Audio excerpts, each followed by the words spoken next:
was all right.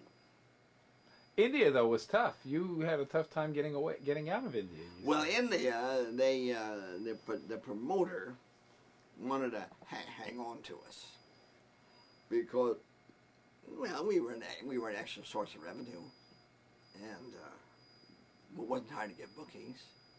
So he wanted us to stay, and we could travel all over different cities in India. Eli and I we couldn't stand it. We wanted to get away. We wanted to get out of there. So we had to be very tricky when you get out of there. She got him playing cards, and I went over with a fellow named McGill, who was a Muslim. Right. And talked English very well, and we went over to the headquarters and got our papers signed and so forth. While he had them playing cards, and that night we just ran into the place where the airplane was, and the gate was locked, and these guys were all standing outside shaking the bars. Come on back, come on back. Bye bye. They were shaking the bars for you to come back? They wanted us to come back. They want us to go. Yeah. How long were you there for? We were there in India. Oh, I think we were there in India about a month. A month. About a month, yeah. We didn't get one speck of film out of India. Didn't get one speck of what? Of film? Of our movie, yeah. Why? What happened? They keep it?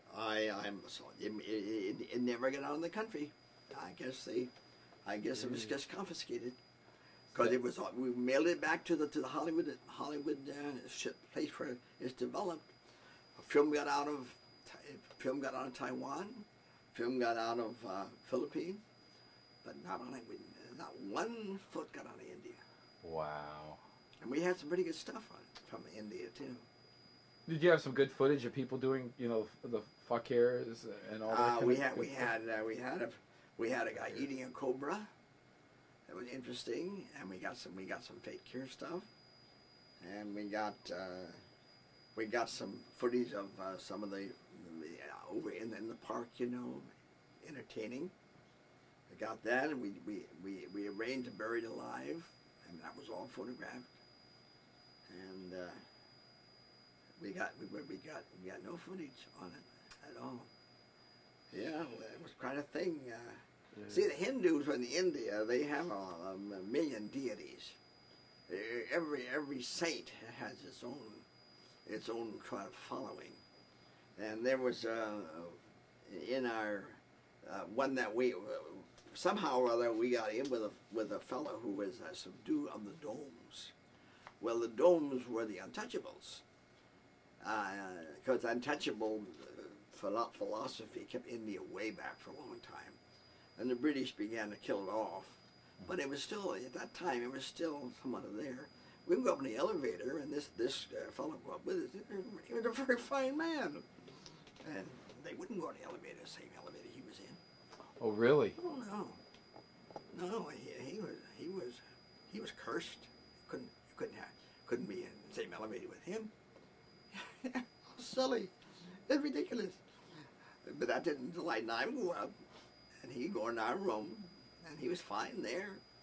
And he was very helpful. He gave us a lot of taking us around. Anyhow, his sect was Jagabandhu. Well, it seemed that Jagabandhu's history was that he had gone into a retreat of a certain room where he stayed for, well, a year or so, just away from everything. They would feed him through a little hole. And he wanted to get away from all that type of thing. Well, he died in this room, and they Hindus said, well, his spirit's in this room, and nobody can go in this room and exist. You will die too.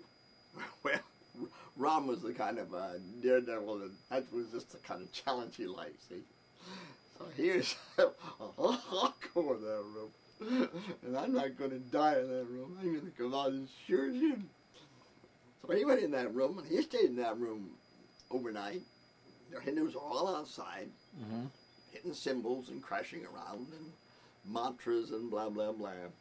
In the morning, Ron comes out, and they all put lace around his neck. He was just loaded with these lace around his neck. Ah, this man is sacred. He survived sacred room of Jagabandhu. His Jagabandhu spirit must have come to him and entered him.